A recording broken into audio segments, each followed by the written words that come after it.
po bang kamay ang mga ibon? Alam mo, mag-iingat ka, maraming klaseng ibon.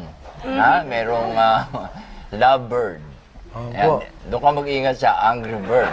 Ha?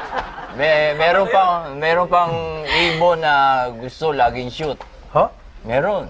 Ano po yan? Larry Bird. Opo, Sesame. Sa Sesame Opo, Street. opo. Meron pang yung bird na amusing. Amusing po? Oo, pinaka-amusing na bird. Ano po yun? Kakatu. Ha? Bakit? Kakatuwa.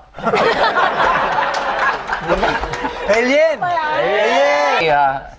Ang ibon ay may kamay. Ha? Pakinggan nyo ang nasusulat. 4-7 ng Carpenters. Why do basa? Why do birds suddenly appear? Ayun. May kamay.